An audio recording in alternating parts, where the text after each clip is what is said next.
He was held at the Kenneth Kaunda International Airport in Lusaka and told to return to Johannesburg.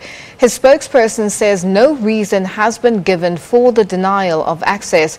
It says Maimane is still on the plane on the tarmac as Zambian authorities discuss with their South African counterparts.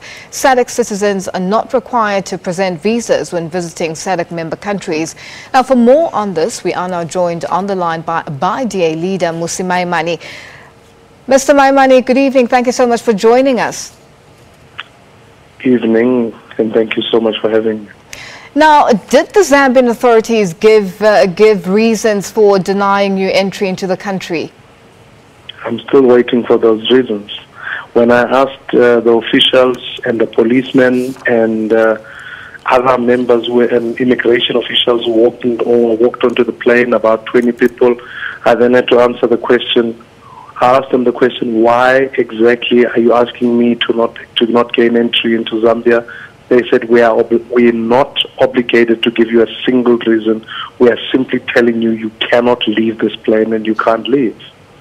Now, this is a violation of democracy. You're currently sitting in the plane on the tarmac. How long have you been sitting there, and how were you treated by the Zambian authorities? Well, firstly, the manner in which the Zambian authority treated me was the most undignifying way I've ever been treated. Firstly, they detained my phone. They took my phone away. They asked me if I had other instruments of communications. They confiscated my iPad. Then they started to assault me, insisting that I delete any pictures I'd had on my phone.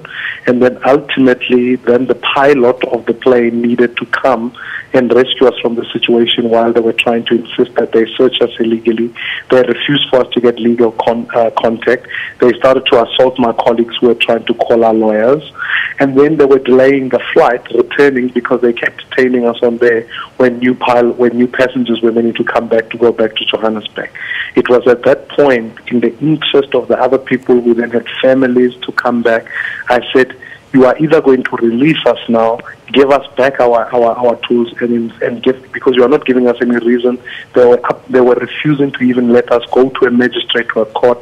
The South African High Commission was waiting for us in Zambia to welcome us, and simply they refused for us to even communicate with them. So after an hour and a delay with people who then had to come back home to see their loved ones, I then asked that the pilot be able to take us back to South Africa, and I've just landed back in SA.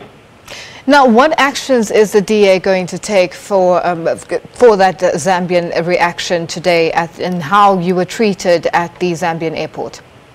We will now be writing to the South African government to request an explanation from the Zambian government as to why, in fact, they refused us entry in the country. This is a democratic country, I would have thought. And Mr. HH, who is a personal friend of mine and also a leader of the opposition in SADC, it is our right to stand in solidarity with him.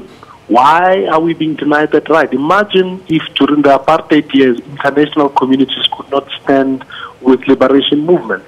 This is the sort of practice that cannot be allowed in our continent. And when we reflect on Africa Day, we must remind ourselves of that. It is easy for democracy to be captured by dictators. And I believe the President of Zambia and the Zambian government have acted in a manner, firstly in arresting Mr. HH in a manner that is unlawful, and that's why we need to stand in solidarity with him. And we will be demanding the South African government to send a strong démarche to the government of Zambia to demand an explanation. And I would like to know what basis have they denied me entry into Zambia. Still, nobody has been able to tell me that. Now, what do you make of this action on such a significant day on the African continent, being Africa Day, which was celebrated all over the continent and the world? It's a clear indicator that democracy is very fragile. We must protect our rule of law. We must protect the Constitution. When a president can act beyond the rules of the law and a government can flout international law, it is a clear indicator that this is a quick way of undermining democracy. And we feel, even as we sit here, I am personally, as an African, feel that today was a low point for the continent because it reminds us very quickly that dictators are rising up they break the law, and ultimately, how can we say we celebrate Africa Day when others can be sent to jail for without no reason whatsoever? Just because the president is an individual, he's not above the law. And when citizens choose to stand up against the president, they have a right to do so.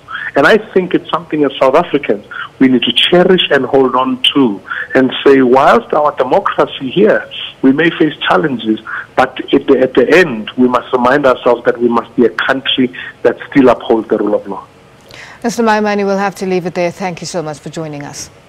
Thank you. That was the leader, Mmusi Maimane, who has just returned to the country and he was stopped from entering Zambia after he landed in Lusaka today to support opposition leader Hakainde Hichilema.